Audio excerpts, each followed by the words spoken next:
Reçois de moi le parfum qui t'est dû, la beauté de ton nom, oh, mon âme est perdue. Je veux n'être qu'à toi. Jésus, je t'aime. Reçois du peu que je trouve à donner, tout l'amour que mes yeux. Il y a beaucoup de gens qui sont au service des gens au lieu d'être au service de Dieu. Et tu penses que tu sers Dieu. Dans la vie, fais quelque chose parce que Dieu t'a dit de le faire. Pas pour satisfaire une personne. Rien n'est plus sain que le sang du pardon. Je veux n'être qu'à toi, Jésus mon roi. Salut bien-aimés dans le Seigneur. Nous sommes dans l'émission La Voix du Salut, une émission chrétienne qui vise le salut des âmes par Jésus-Christ.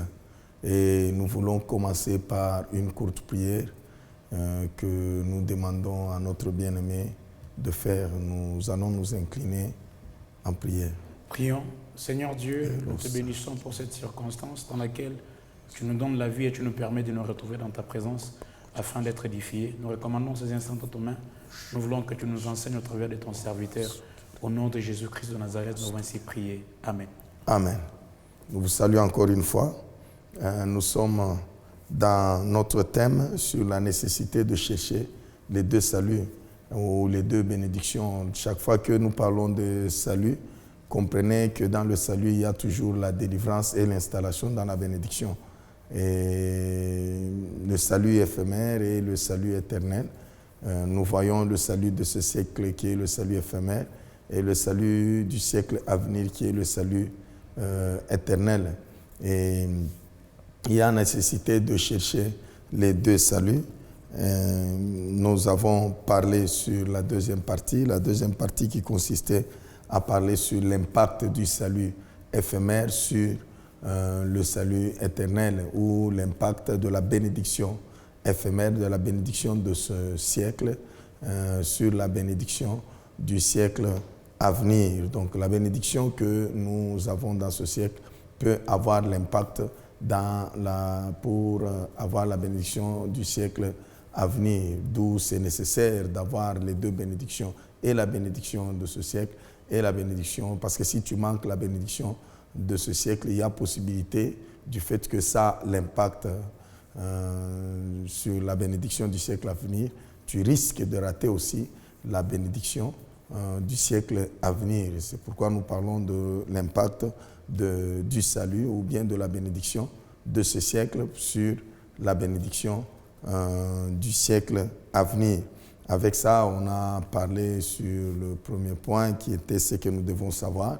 Et le deuxième point, nous avons parlé du salut éphémère vers le salut éternel, c'est-à-dire de la bénédiction de ce siècle à la bénédiction du siècle à venir. C'est sur ça qu'on a essayé de parler les fois dernières. Toujours dans cette rubrique, c'est-à-dire dans l'impact du salut ou de la bénédiction de ce siècle sur le salut ou la bénédiction du siècle à venir. Toujours dans cette rubrique-là, nous aimerions parler du troisième point qui est la parabole de l'économe infidèle.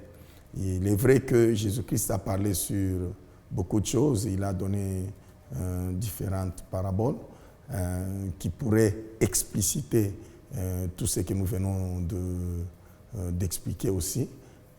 Mais nous prenons d'abord cette parabole de l'économe infidèle juste pour appuyer ou bien essayer d'expliciter ce que nous avions dit les fois dernières.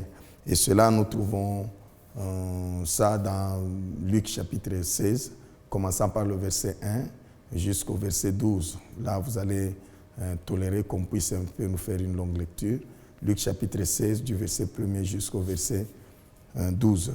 On peut lire. Lisons. Jésus dit à ses disciples, « Un homme riche avait un économe qui lui fit dénoncer comme dissipant ses biens. Il l'appela et lui dit, « Qu'est-ce que j'entends dire de toi? Rends compte de ton administration, car tu ne pourras plus administrer mes biens. » L'économe dit en lui-même, « Que ferai-je, puisque mon maître m'ôtera l'administration de ce bien? Travailler à la terre, je ne le puis. Mendier, j'en ai honte. Je sais ce que je ferai, pour qu'il y ait des gens qui me reçoivent dans leur maison quand je serai destitué de mon emploi. » Et, faisant venir chacun des débiteurs de son maître, il dit au premier, « Combien dois-tu à mon maître? » « 100 mesures d'huile, répondit-il. Et il lui dit, « Prends ton billet, assieds-toi et écris vite 50. » Il dit ensuite à un autre, « Et toi, combien dois-tu? 100 mesures de blé, répondit-il.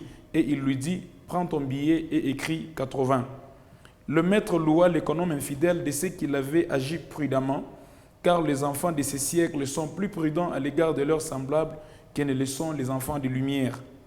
Et moi je vous dis, faites-vous des amis avec des richesses injustes pour qu'ils vous servent dans les tabernacles éternels quand elles viendront à vous manquer. Celui qui est infidèle dans les moindres choses l'est aussi dans les grandes. Et celui qui est injuste dans les moindres choses l'est aussi dans les grandes. Si donc vous n'avez pas été fidèle dans les richesses d'injustes, qui vous confiera le véritable? Et si vous n'avez pas été fidèle dans ce qui est à autrui, qui vous donnera ce qui est à vous? Amen. Amen. Que Dieu vous bénisse. Amen. Là, nous voyons Jésus-Christ qui est en train de parler sur une parabole et il essaye d'expliquer comment est-ce qu'à partir des bénédictions de ce siècle, nous pouvons avoir accédé aux bénédictions du siècle à venir. Ici, nous voyons un économe infidèle qui était travailleur à un riche. Il y avait un homme riche qui avait un économe. L'économe là-bas, c'est lui qui gérait tous ses biens. Et il était économe, et il fallait qu'il puisse bien gérer. Mais il se fait que le maître ou le chef a appris qu'il ne gérait plus bien ses biens. Alors, il était obligé de l'arrêter, c'est-à-dire de le destituer de son boulot pour le mettre dehors. Alors, l'économe, on lui a dit que c'est fini pour toi parce qu'on a appris que tu ne gères pas bien mes histoires. Alors, l'économe, qu'est-ce qu'il a fait? D'abord, on dit que c'est un économe infidèle, mais il était prudent. Il a agi prudemment, c'est pourquoi on dit que l'économe qui était prudent. Il s'est mis à réfléchir. Qu'est-ce qu'il a fait? Il s'est mis à réfléchir. Bon, il est vrai qu'on va d'un moment à l'autre me licencier ou on va me mettre dehors. Maintenant, qu'est-ce que moi je veux faire lorsqu'on va me mettre dehors? Il a commencé à réfléchir parce que je n'aurai plus la possibilité d'avoir les biens, d'avoir un salaire. Qu'est-ce que je peux faire pour avoir quelque chose? Est-ce que je peux travailler la terre? Il dit que non, je ne puis travailler la terre. Je peux mendier, j'aurai honte. Donc, ces deux possibilités là-bas, il n'y aura pas moyen de le faire, bien que je serai destitué. Alors, qu'est-ce que je vais faire? Là, il s'est dit que non, je vais maintenant agir d'une certaine façon. Comment? Ce n'était pas ses biens. Il a appelé les débiteurs de son maître. La première personne, il lui a posé la question, tu dois combien? Pas à lui, mais à son maître. Parce que c'est lui qui gérait les taux. Tu dois combien? Il dit que non, je dois 100 mesures d'huile. Bon, toi, écris ici 50, laisse tomber les 50 là-bas. Donc, c'est comme si on te fait une faveur. Donc, il lui fait une faveur de 50, des biens qui ne lui appartiennent pas. Alors, il demande aussi à quelqu'un, il a appelé quelqu'un d'autre, toi, qu'est-ce que tu dois à mon maître, pas à moi, à mon maître? Il dit que non, 100 aussi, mesure de blé. Il dit que non, écris ici 80. Je te fais un don de ces 20 là-bas. Bon, il dit que c'est pour que ces gens ici puissent me recevoir lorsque je vais quitter le boulot. Donc, lorsqu'on va me licencier, lorsqu'on va me destituer de mon boulot, comme j'ai fait des faveurs à ces gens ici, j'espère que ces gens là-bas pourront aussi m'accueillir et me faire aussi du bien parce qu'eux, ils vont posséder des biens.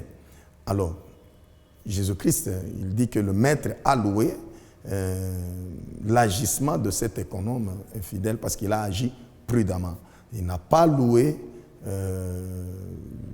le vol qu'il a pris ou bien sa manière d'agir, mais il a loué sa manière d'agir, mais il n'a pas loué l'acte qu'il a commis, de pas s'il faut parler du péché, mais il a agi quand même avec prudence, tout en sachant que si je dois être destitué, en tout cas il faut que j'aie aussi quelque chose de l'autre côté. C'est pourquoi Jésus-Christ il est parti de ça et il a dit que de même, vous aussi faites-vous amis avec des richesses injustes afin qu'on puisse vous donner les véritables. Et il a même insisté, il a dit que si vous ne savez pas gérer ce qui est à autrui, comment est-ce qu'on va vous donner ce qui est à vous, donc vos véritables bénédictions. On va vous donner ça comment? Et il a dit ceci plutôt, les enfants de ce siècle agissent un peu prudemment par rapport aux enfants de la lumière. Les enfants de ce siècle, ce sont les gens qui leur vie ne se limite qu'ici, leur bonheur ne se limite qu'ici. Les enfants de la lumière, ce sont les enfants de Dieu, les chrétiens comme nous autres, dont notre vie ou notre bonheur va au-delà, commence par ce siècle et va aussi au-delà de ce siècle. Alors, pour expliciter, qu'est-ce que nous disons, ou bien parler sur cette parabole, nous disons ceci. Il est vrai que nous sommes dans ce siècle, Dieu nous a donné de gérer, l'homme, Dieu lui a donné de gérer les biens qui sont ici sur terre. Même Adam, Dieu lui a demandé de garder et de cultiver. Dieu lui avait donné la gérance de choses qui sont sur la terre, mais Adam n'a pas pu bien gérer ça. Sur base de ça, Dieu a préféré le destituer de cette terre ici. Alors, comment est-ce qu'il devait le destituer? Ce n'était pas quelque chose qui devait être à l'instant ou bien immédiate, mais Dieu, la décision était là, mais on lui avait donné quand même un petit temps. Nous parlons aussi des enfants de la lumière, qui sont les chrétiens, les enfants de la lumière qui sont les chrétiens. Jésus-Christ est venu aussi, il est venu pour nous sauver et pour nous faire quitter ce monde. Mais lorsqu'il était venu, quand même, il ne nous a pas pris directement après nous avoir sauvés pour dire que nous pouvons partir. Non, il nous a laissé d'abord un temps pour rester ici sur terre. Là, nous pouvons lire aussi Jean chapitre 17, à partir du verset 15 jusqu'au verset 16, si on peut nous lire. Je ne te prie pas de les ôter du monde, mais de les préserver du mal. Ils ne sont pas du monde, comme moi je ne suis pas du monde. Sanctifie-les par ta vérité, ta parole est la vérité. Comme tu m'as envoyé dans le monde, je les ai aussi envoyés dans le monde. Voilà, Jésus-Christ est venu pour nous sauver. Mais il dit à Dieu, non, non, je ne te prie pas de les ôter du monde, mais je te demande de les préserver du mal. Donc, qu'ils restent d'abord dans le monde et puis tu les gardes. Bon. Mais ils savent qu'ils ne sont pas, ils sont dans le monde, mais ils ne sont pas du monde. Nous tous, nous savons que nous sommes dans ce monde et nous ne sommes pas de ce monde. Et nous sommes appelés à quitter cette terre. Mais Jésus-Christ ne voulait pas que nous puissions quitter en précipitation ou bien quitter directement. On nous a donné le temps de vivre encore ici sur terre, sachant que notre vie ici sur terre doit se limiter parce qu'on doit nous destituer. La destitution dont je suis en train de parler, ici c'est la mort. Donc on doit nous faire quitter, même si j'avais beaucoup de richesses, même si Dieu m'a béni, m'a donné beaucoup de choses ici sur terre, mais il se fait que je suis comme un gérant. Donc je suis en train de gérer les histoires d'autrui, même si je peux dire que ça m'appartient. Donc j'agis comme si ça m'appartenait, mais en soi ce sont des histoires telles que si on me destituait, je vais tout laisser, je ne peux rien prendre. Donc si quelqu'un mourait, il doit tout laisser, il ne va rien prendre. c'est pourquoi Job a dit dans Job chapitre 1er, le verset 21, si on peut nous lire. Job chapitre 1er, le verset 21, la Bible dit, il dit, je suis sorti nu du sein de ma mère, et nu je retournerai dans le sein de la terre. L'Éternel a donné et l'Éternel a ôté, que le nom de l'Éternel soit béni. Voilà, nous sommes venus nus, et puis nous allons retourner toujours nus. Il dit que dans le sein de ma mère, je suis venu nu, et je vais retourner aussi dans le sein de la terre, nu, donc sans rien. Et Paul aussi renchérit cela dans 1 Timothée chapitre 6, le verset 7. On peut nous lire la Bible encore. dit, car nous n'avons rien apporté dans le monde, et il est évident que nous n'en pouvons rien emporter. Donc, nous n'avons rien apporté ici sur terre, dans le monde, dans ce siècle ici. Nous avons tout trouvé ici dans ce siècle, et nous ne pouvons rien emporter. C'est ce qui était le cas de cet économe infidèle. L'économe infidèle, il devait être destitué, mais il n'y avait pas moyen de prendre des choses de son maître pour partir avec ça, afin que ça puisse le servir là où il ira, après son licenciement. De même, nous aussi, il n'y a pas moyen de prendre quelque chose, même si tu as beaucoup d'argent, même si tu as beaucoup de richesses, beaucoup de trésors. Sache que il n'y aura pas moyen, il n'y aura pas moyen, il n'y aura pas moyen. Maintenant, il s'est posé une question. Qu'est-ce que maintenant je veux faire? Travailler? Non, je ne saurais pas. Mendier?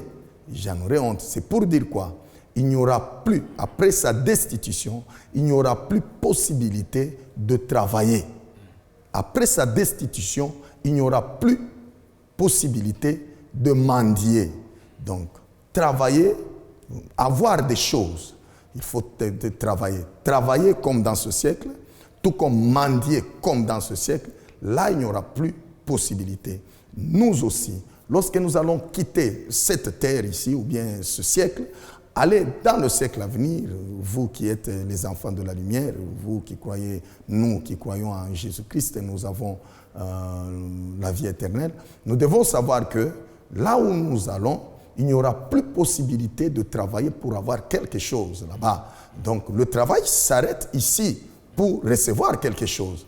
Et aussi, mendier, là en tout cas chacun aura son trésor, parce que la Bible dit, là où est ton trésor, c'est là où sera ton cœur. Donc si tu n'as pas de trésor là-bas, tu ne peux jamais mendier chez moi. Donc, même si moi j'ai autant de couronnes, même si moi j'ai autant d'histoires là-bas, tu ne viendras jamais chez moi pour dire que je puisse prendre quelque chose pour te donner. Non, non. Dans le siècle à venir, ce qui est à moi est à moi, ce qui est à toi est à toi. Maintenant, qu'est-ce qu'il pouvait faire? L'affaire devait se résoudre pendant qu'il travaillait. C'est pour dire que nous aussi, pendant que nous sommes encore vivants, mais nous savons qu'on va nous destituer d'un moment à l'autre parce que nous allons mourir, lui aussi, pendant qu'il travaillait encore, pendant qu'il était encore de service, sachant qu'il est appelé à quitter un jour, parce qu'on lui a déjà promis cela, maintenant il fallait qu'il puisse agir. Agir, qu'est-ce qu'il avait fait? Il a appelé les débiteurs de son maître, il a commencé à leur faire des avantages avec les biens qui ne sont pas pour lui, mais les biens de son maître. Bon. Une parenthèse que j'ouvre là-bas et que je vais refermer, comment est-ce qu'il peut faire des avantages aux gens? Tu dois combien? 100. Ok, écris 50. Sans lui demander que tu vas me rembourser ça. Si c'était déjà d'autres personnes, qu'est-ce qu'ils pouvaient faire? On lui donne encore l'administration, mais on te dit que d'ici là, ton mandat va s'arrêter. D'ici là, on va te destituer.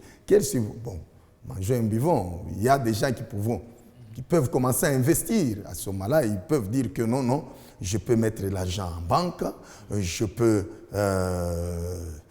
construire des bâtiments qui pourraient m'aider. Et ou bien je peux me créer aussi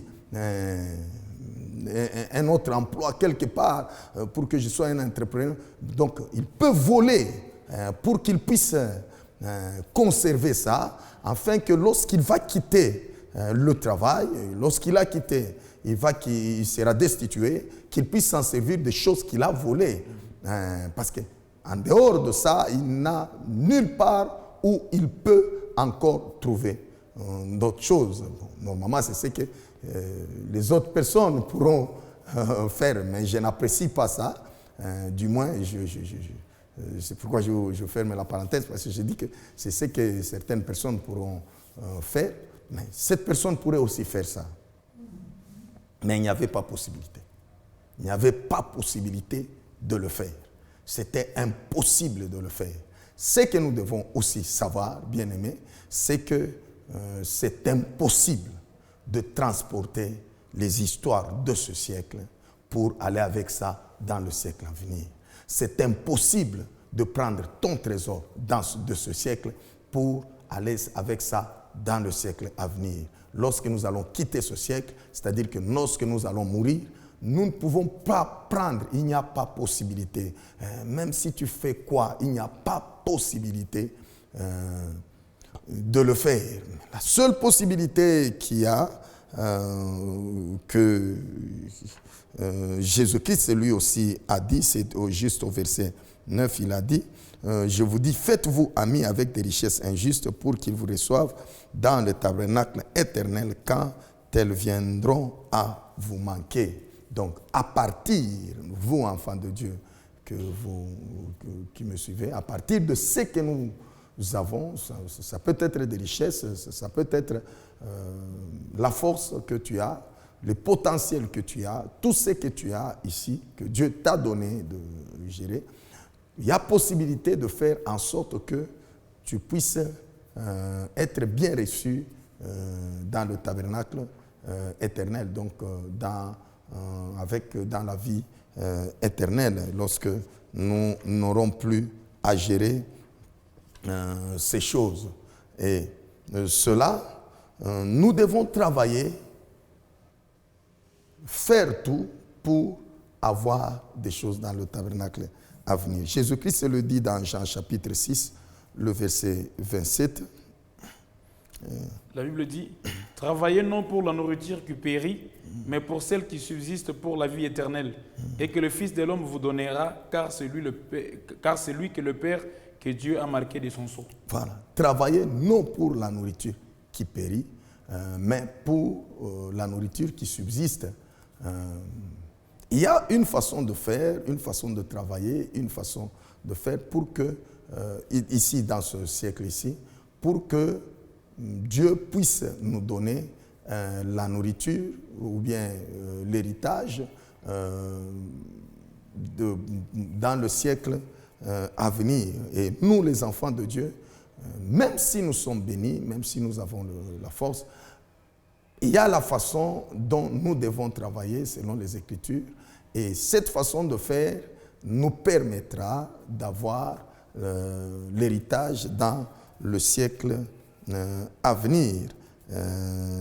Là, nous pouvons dire d'une certaine façon, donc tu ne vas pas chercher à amasser des choses pour aller avec ça, mais qu'est-ce que tu vas faire? Travailler pour être accueilli, faire des faveurs aux gens au nom de Jésus-Christ. Donc nous devons travailler pour le compte ou pour la gloire de Dieu. Chaque fois que tu fais quelque chose pour la gloire de Dieu, tu es en train de t'amasser des trésors dans le siècle à venir. Travailler pour ce siècle, c'est-à-dire que je fais quelque chose et j'espère que je vais recevoir. Là, je suis dans ce siècle. Par exemple, je prête à mon frère et je lui donne même quelque chose. Lorsque je lui donne, je sais qu'il va me rembourser ça. Mais travailler pour Dieu, c'est-à-dire quoi? Là, c'est ce que la Bible dit dans Ecclésiaste. Jette ton pain à la surface des eaux. Avec le temps, tu vas récupérer. À la surface des eaux, cela veut dire quoi? On peut donner l'exemple de Proverbes chapitre 19, le verset 17, si on peut nous lire. Le verset 17, la Bible dit, « C'est lui qui a pitié du pauvre, prête à l'Éternel, voilà, qui lui rendra selon son œuvre. » C'est lui qui a pitié du pauvre. Donc, moi, je donne à un pauvre. Moi, j'ai beaucoup d'argent, je donne à un pauvre. est-ce que j'espère que le pauvre pourra me donner? Non. Mais comme c'est Dieu qui est le Dieu des pauvres, le Dieu qui doit pourvoir pour les pauvres, lorsque moi je donne aux pauvres, le pauvre ne me donnera rien. Et je suis en train de prêter à l'Éternel. Lorsque moi, ça va me manquer, Dieu va me rendre ça. Donc, je suis en train de faire des faveurs aux enfants de Dieu, aux pauvres, par exemple, aux gens qui sont là pour Dieu. En le faisant, je suis en train de m'attirer un avantage ou bien des avantages et j'investis dans le siècle à venir. On peut donner aussi un exemple de Matthieu chapitre 10, le verset 40 à 42. La Bible dit: celui qui vous reçoit me reçoit, et celui qui me reçoit reçoit celui qui m'a envoyé. Celui qui reçoit un prophète en qualité de prophète recevra la récompense des prophètes, et celui qui reçoit un juste en qualité de juste recevra une récompense de juste. Et quiconque donnera seulement un verre d'eau froide à l'un de ses petits, parce qu'il est mon disciple, je vous le dis en vérité, il ne perdra point sa récompense. Ok, celui qui vous reçoit, il me reçoit. Donc, recevoir Jésus-Christ, c'est recevoir celui qui vient en son nom, celui qui l'a envoyé. Et si vous recevez celui qui l'a envoyé, donc c'est comme si vous le recevez lui. Et à ce moment-là, c'est comme si vous êtes en train d'investir. Donc, enfant de Dieu, ce que je peux vous dire, sans donner beaucoup plus d'exemples là-dessus, travaillons pour le compte de Dieu et nous aurons à récupérer ou bien à trouver de trésors dans le siècle à venir. Ne travaille pas dans ce siècle seulement pour avoir des choses de ce siècle, mais travaille aussi pour avoir des choses à partir de ce que tu fais ici, pour avoir ce que tu dois avoir dans le siècle à venir.